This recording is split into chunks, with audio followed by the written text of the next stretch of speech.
Kritikal ang kondisyon ng 5 sa mga nasugatan sa pagsabog sa isang apartment sa Santa Mesa, Maynila. Sa tindi na pagsabog, gumuho ang bahagi ng bahay. Iniimbestigahan na ngayon kung LPG ang sanhi ng pagsabog. Narito ang unang ronda ni Victoria Tulad.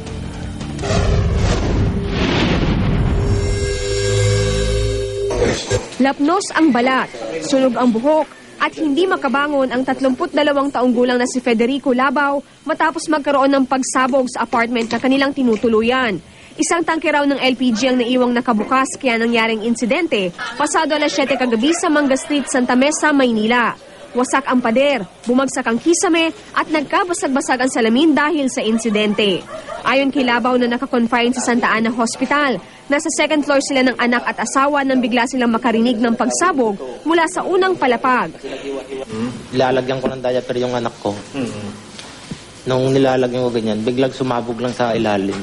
Nadaga na siya ng mga yung anak ko ng mga plywood na Nagtamo rin daw ng mga sugat sa iba't ibang bahagi ng katawan ang mag-ina ni Labaw. Pero hindi pa niya tiyak kung ano ang eksaktong lagay ng mga ito dahil magkaiba sila ng pinagdalhang ospital.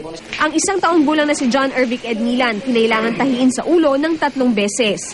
Kwento ng kanyang ama na si Joel, nasa second floor sila ng 4-story apartment nang biglang may sumabog.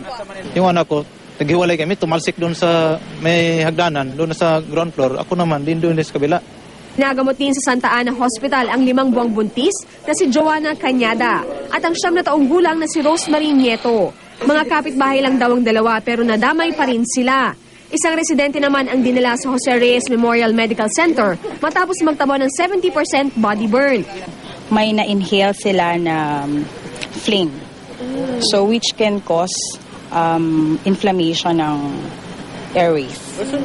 Sa kabuuan, 10 ang dinala sa Santa Ana Hospital. 5 sa kanila ang kritikal. Bukod pa rito ang mag-inang dinala umano sa ibang ospital. Iniimbestigahan pa rin sa ngayon kung LPG nga ang dahilan ng pagsabog. So far, EOD na yung nagsabi na gas leak siya.